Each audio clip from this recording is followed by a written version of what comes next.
coming. Haven't done a lot of presenting, so I'll be reading off cue cards. That doesn't bother everybody. And like they said, if you have questions as we go, especially if there's a slide that's maybe a little more technical, just raise your hand or throw something. I don't see it. So here we go. So although SEO can be daunting and overwhelming, there are things you can do yourself. These things will help you improve your website's rank. Today, I'll give you 10 specific tips that, if followed consistently, will help you push your site up to page 1 on Google and other search engines. How many people here are familiar with SEO? Raise your hands. How many of you know what a keyword is? Okay, that's good. That'll help. A little bit about my company, ACU Web. ACU Web's internet marketing experience has helped hundreds of companies generate leads and sales for the past 8 years. We've worked with retail and service-based businesses to help them increase and improve site traffic, order conversion, incoming leads, and improve their overall internet presence. We have a lot of clients that enjoy the benefits of ranking several keywords on the first page of Google, Yahoo, and Bing. We've been members of the Chamber since 2005. We're Better Business Bureau accredited, and we really love what we do. A little bit about me. I started my first web design and internet marketing company in 2001. Was one person that had money, had a good contract, and 3 people that didn't have a clue. We didn't know what sales marketing was. We didn't know what SEO was. So we lasted for about a year after sleeping on the floor all night and not making a lot of money. 2 of the people stayed, and the company kept going for a while. I then went off to a few companies as a marketing director. Did a lot of web marketing, a lot of print marketing. Came back to that original company that I helped found, did sales there for a while. The company was acquired, and after it was acquired, just wasn't really liking the way things were going, so I started ACU Web, and I've been doing that for the last 8 years. I really like this because I love learning about people's businesses, learning about the struggles they go through and how they fix them, how they've gotten their product or service out there. And of course, I love to hear about their marketing, what's working, what's not, and how we can help. You know, we really get involved with the business so that we can see, just the better we understand even the business processes, the better we can help people make strong marketing decisions.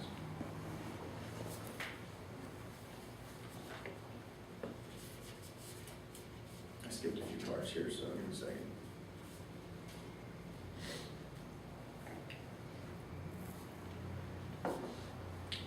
SEO done right can equal traffic for years. This graph shows our client ADHP.com's site traffic increase over a 2-year period. They went from 1,000 unique visitors to over 3,500, more than tripling their site usage. This also equated to a large increase in revenue. We have worked with ADHP, a SoCal dentist, since 2007. When we started with them, they didn't even have a website. Now their site gets over 4,000 unique people every month. Over the past 5 years, they've had 130,000 unique visitors to the website, and 66% of those people came from SEO. This shows the SEO traffic. This is traffic that came from other people's websites. This traffic is for people that actually just typed in ADHP.com, they knew them. And this is our paid advertising, AdWords, pay-per-click stuff, which Ralph will get into a little bit more. It's pretty amazing, right? How many of you would like to see stats like that for your website? Yeah, me too. Overview of what we're going to get into today. What is search engine optimization? How does it work? 10 tips to improve your SEO, and a conclusion. You gotta have a conclusion. So what is SEO? SEO is short for search engine optimization. That's a fancy term for getting your business on the first page of Google, Yahoo, and Bing, and other search engines. There are many companies like ACU Web that perform SEO services. We all use simple, consistent techniques to improve the ranks of websites. You can also utilize these techniques and get your page to the top of the search engine. It's a lot easier than you think. I'll warn you though, it takes a lot of time. SEO is not something that happens overnight, and it does take a lot of work. You can do it, you just have to commit the time and consistent effort. You'll notice I use the word consistent a lot. The search engines really care about consistent and continuous efforts. The results. For the sake of today's conversation, we're going to break it up into 2 areas. First is paid. These are pay-per-click results. Literally, as long as you were paying, your ads will show up here. You turn off your credit card, your ads go away. Usually they're on the top, with a yellow background. They also come down the side, and a lot of times they're on the bottom too, which I have cut off. What we're mainly focusing on today is the natural results. Once you rank on the first page here, you're going to stay here for years. This is that ADHP client that I mentioned before.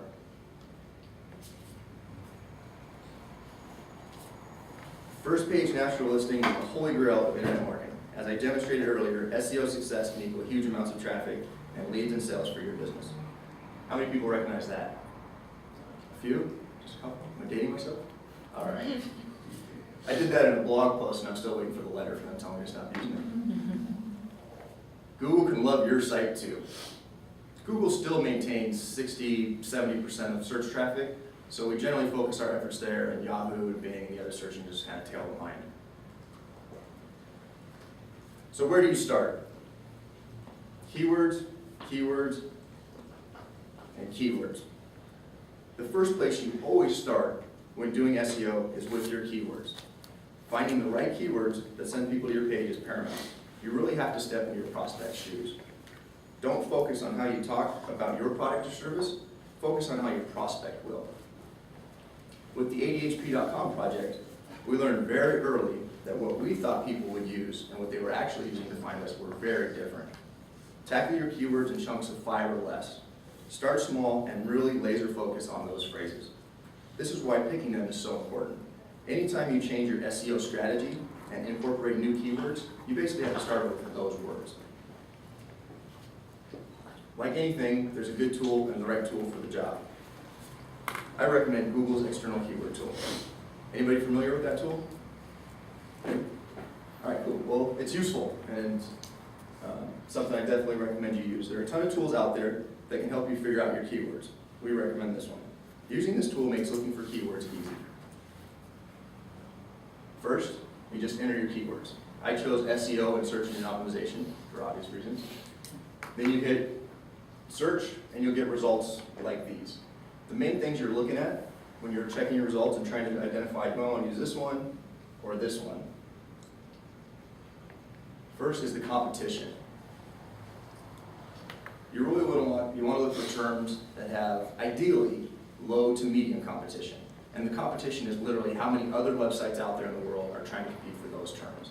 So if you pick a term that has high competition and maybe millions of searches, the millions of searches makes it look ideal to you, but the amount of work, the amount of time, and potentially the amount of money you're going to have to spend is much higher. So if you can find a keyword with medium competition or low competition that has good search volume, that's the blend you kind of want to look for. And that's the other piece to look at, the local searches. So here's a great example. This one's medium. I'm not sure which terms these were. I think this was SEO and search engine optimization. SEO has medium competition, which I'm not really buying that, but and 1.8 million searches. Whereas search engine optimization as a whole has high traffic or high competition and a lot less search volume. So in this scenario, it's a no-brainer. You would go with the first one.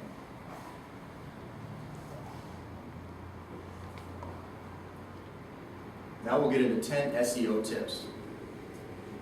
Any questions so far? Okay. So we'll review the top 10 things that you can do that'll help your business. Number 10, pick your domain name well. Think carefully when choosing your domain name. By adding a keyword in your domain name, you will rank higher in the search engine results. Even if your name does not have keywords in it, make it relevant to your business. It doesn't have to be your business name. Search engines look for a number of factors when deciding how to rank web pages, and domain name choice is one of the major ways you can attract search engine extensions to your page. Number 9, register right away. So you bought the domain name, you're just going to leave it parked with GoDaddy or whoever until you figure out what you're going to do. Search engines trust sites that have been around for a while. Even if you are not planning to launch your site immediately, register it with the search engines as soon as possible. For example, put a coming soon page, put a couple of your keywords on there in the description about your business, and just have that one page there, and submit it to Google and Yahoo and Bing so it gets in their system and it gets indexed. Because they want age. So aging your site is important, so put it at the top of your priorities. Any questions about that? Number 8, create a theme. All of your pages should center around a certain theme. If your site's about dog food, then everything on your website should be at least related to dogs, if not dog food itself. This is one of the easiest, yet most important tactics in your search engine optimization plan. If you go off topic, the search engines will go off and find another site. Number 7, keep it unique. One of the best tips is to make sure that all of your content is original and unique. While there are sites that offer free articles and web content, many webmasters and other people will be using these. So your content that's on your website will be out on other websites verbatim. As such, you may find the same information written verbatim across several sites. Hire a writer or specialist to create unique content for your site to maximize success. Now, Google literally penalizes for duplicate content. So if you do use stuff from somewhere else, give credit to it. But if your whole site is chunks and pieces from other people's website that's identical, you're going to get penalized. Or if you have, you think it's a good idea to have multiple versions of your websites based on different, say, locations or different offices or different objectives, but you're using a lot of the same content on those sites, you're going to get penalized for that. Number 6, mix it up. Yes, sir. With the keeping it unique, so I mean, with that, do you recommend even having little articles of your own, just like informative articles and that kind of stuff? Absolutely. About the program that you rotate? Is new information as important as unique? You know what I mean? Like both. Okay. You should, and we'll cover a little bit more, but you should create new, unique content often. So you should, have your main marketing and sales type of information on your main pages that are in the top now, and then have a blog or have an articles section, and that's where you're going to add, hopefully several articles a month that have keywords in them that are relevant. You don't want to just stick them in there for the sake of sticking in there for the search engines. You want to make sure it's something that's going to appeal to your customers. I'll get into that more. So, does that make sense? Yeah, that makes sense.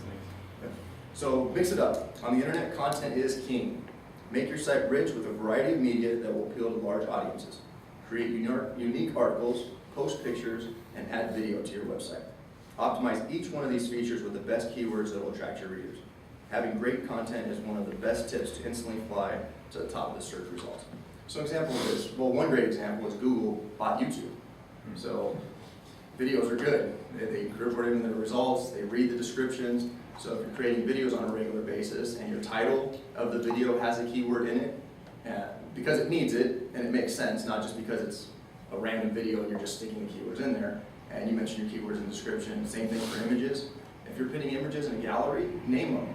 If you're a construction company or something, call it framing project and call it whatever. That way they'll read what's relevant, and it applies to everything beyond just text. Number 5, readable and optimized.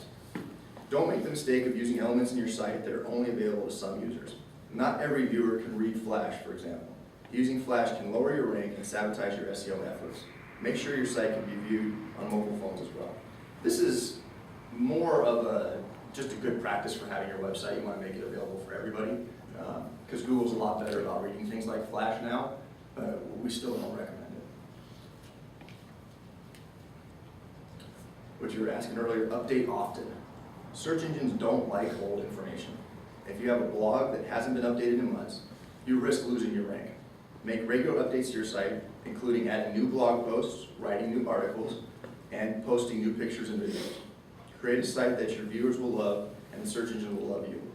Quick thought on the video thing.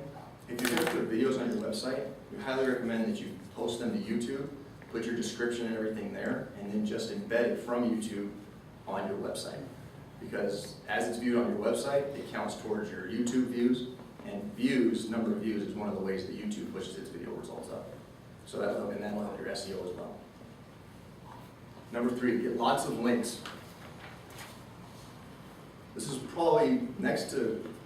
Question on the video thing again. So you're saying the number of views on the YouTube video will factor into your SEO ranking? Number of views on the video will mainly factor into how high your video shows up in the YouTube results. Right. But having a strong video with a good description on YouTube, they're going to pull from the top videos when they give video results for a keyword. So if you're in the top few videos, it's very likely that you're gonna show up on Google.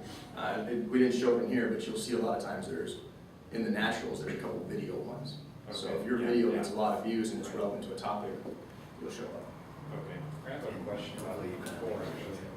Yeah, and include a link to your website, absolutely. Make a channel, have your website.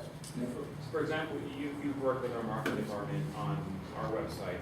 So when you say update often, what exact content can be updated to be considered as new or fresh? So, for instance, the things that we update regularly are our calendars, our event page, and those are always sub-pages, nothing that's ever on the main page.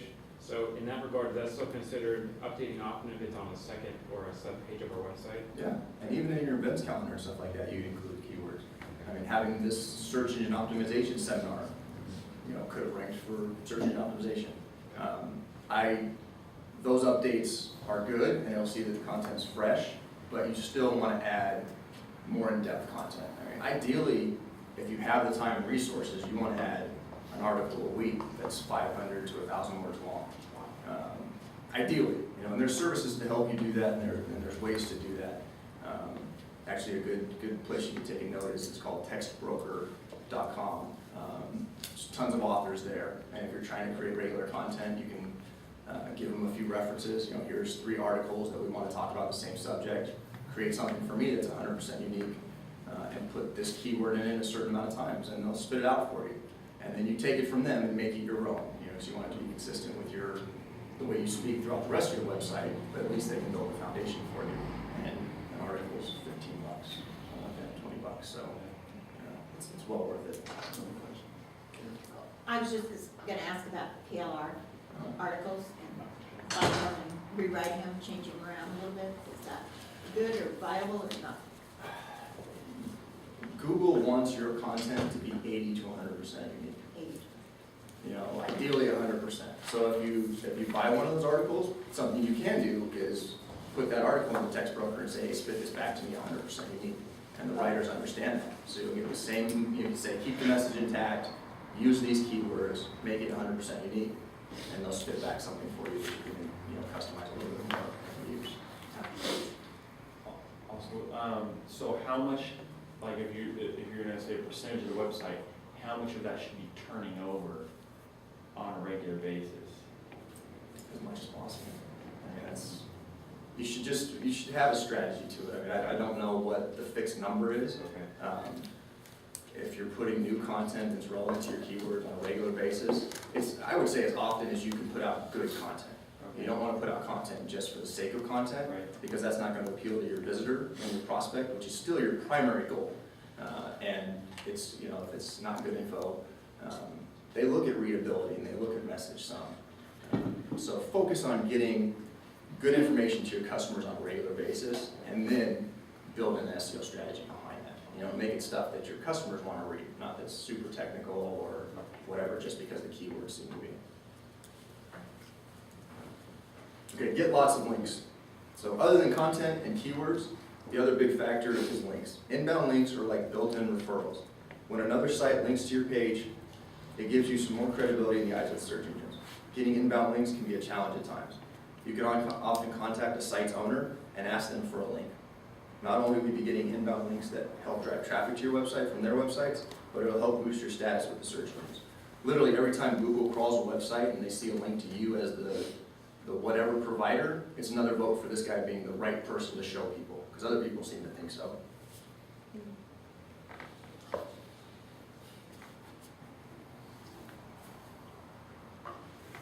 Number 2, content is king, touching on what we've been talking about.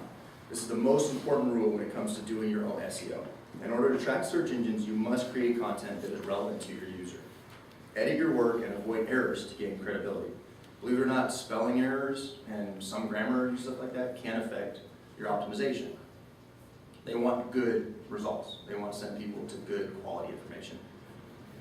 Your content should be something that your reader can use, like I touched on earlier. Create good content and the search engines will reward you. That's their goal in life, is to find content and give it to their users. And the number 1 top SEO tip, anybody have a guess? The website. Pay you to do it. Huh? Pay you to do it. Yeah, I'm gonna skip this slide because I like his answer. Drum roll, can I get a drum roll for number one? Keywords. Everything centers around keywords. Whatever you do, if you're optimizing for the wrong keywords, you're wasting your time. To get the attention of search engines, you have to think like your reader. Think of the keywords and phrases they would use to search for your product. Use those words throughout your page, in headings, picture captions, image tags, product descriptions, videos, anywhere you can without overdoing it.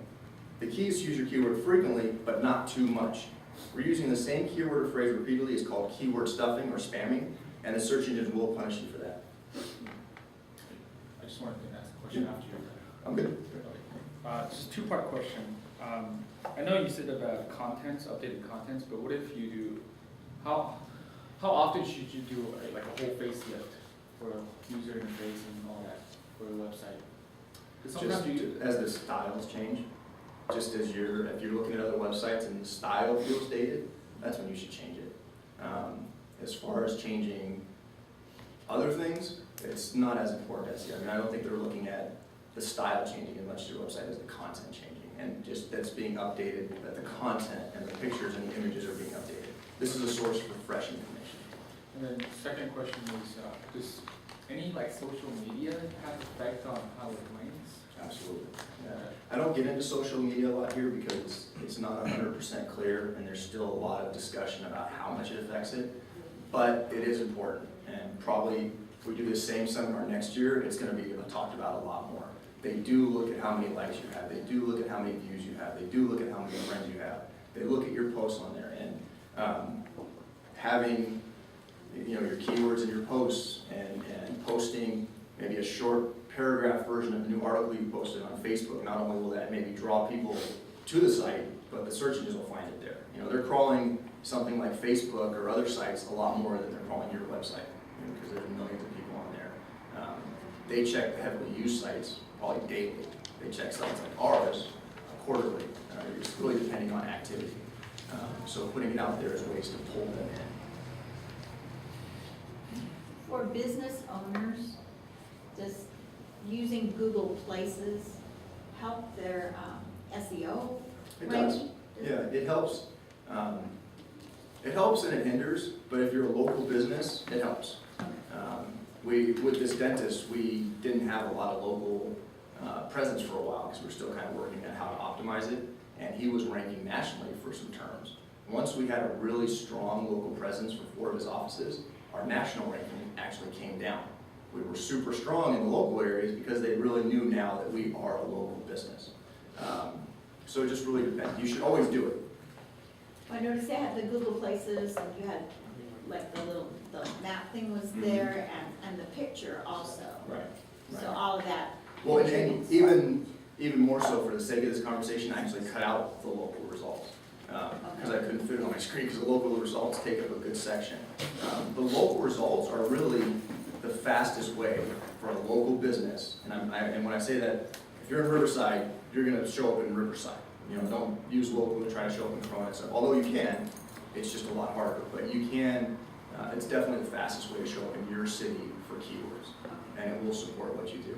I think I don't remember which slide it is, but one of the slides where I showed the results from this dentist, in Long Beach, when we searched for dental implants, his local ranking and SEO is so good that he actually showed up right below the paid spot number 1 with his description, with all the information, with a picture, with his address. Then there was a few more natural results. Then there was the rest of the local results. So in Long Beach, everybody recognized him for dental implants, and that's why he got so much traffic. So that's definitely a great point and something you really do want to address. So I'm an IT manager where I work, and I'm trying to do a split. So we have an SEO guy that's doing it full time, and I was looking at maybe doing like personal stuff. The main reason is I get paid on my YouTube, so I was like, yeah, I could do 2 birds with 1 stone.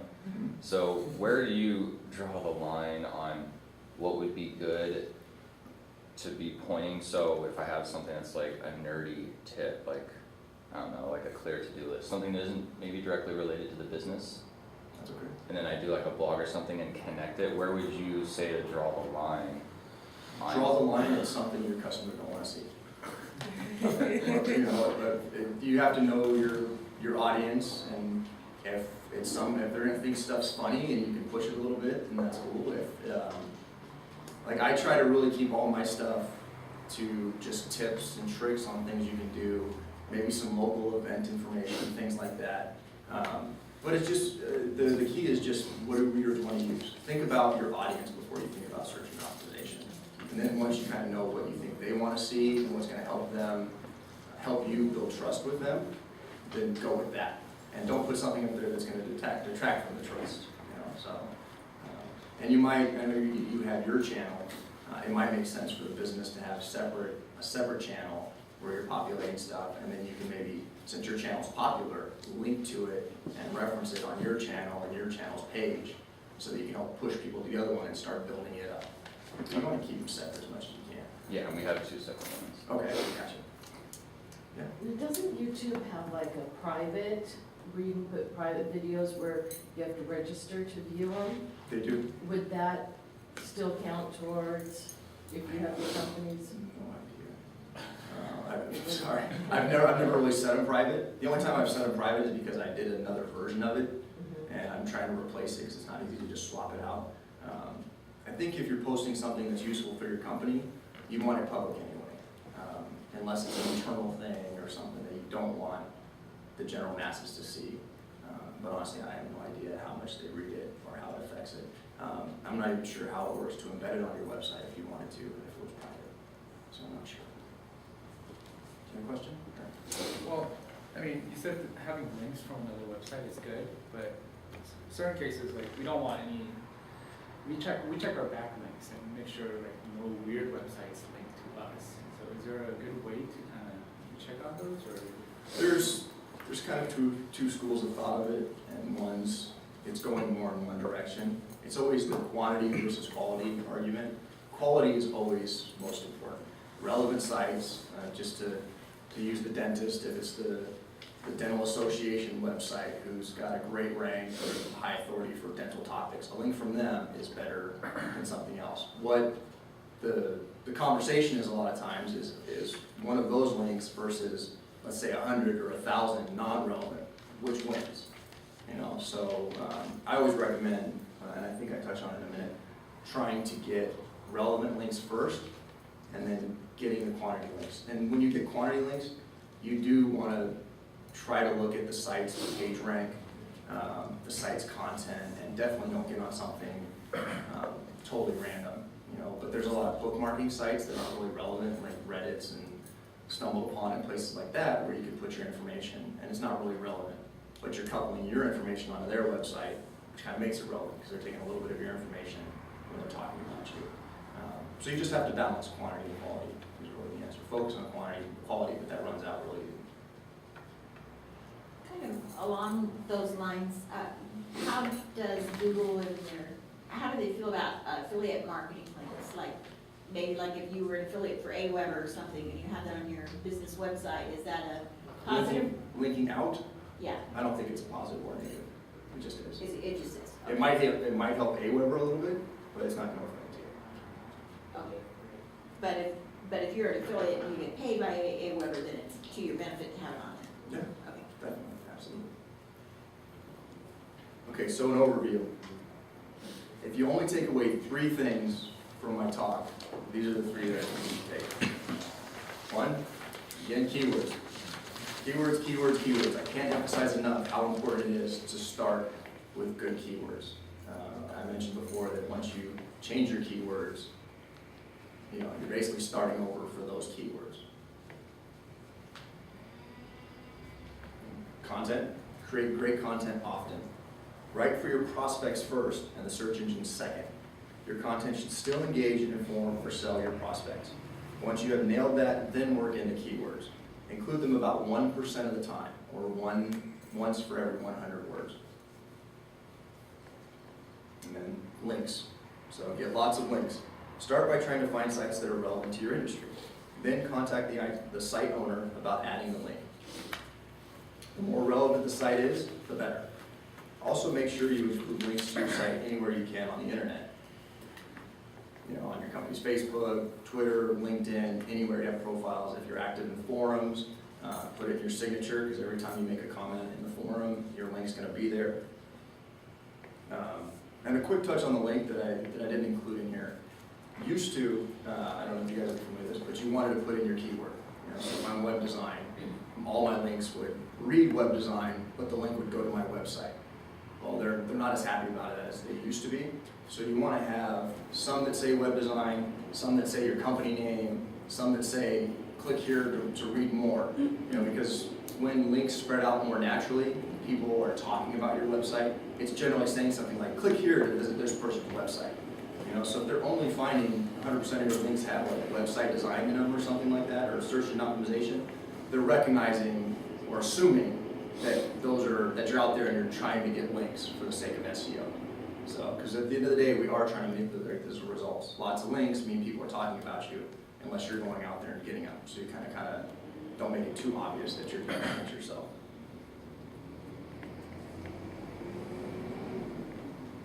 Quality is important, but quantity matters too. Just be careful when working on quantity. Try not to buy links. There's lots of sites that'll buy links to get them on their link network. We've got 100 sites, and pay us $5 a month, and you'll be on there. Google knows about those sites, and as they find them, and they find out that they're doing more and more, they'll penalize the site, and they'll penalize you.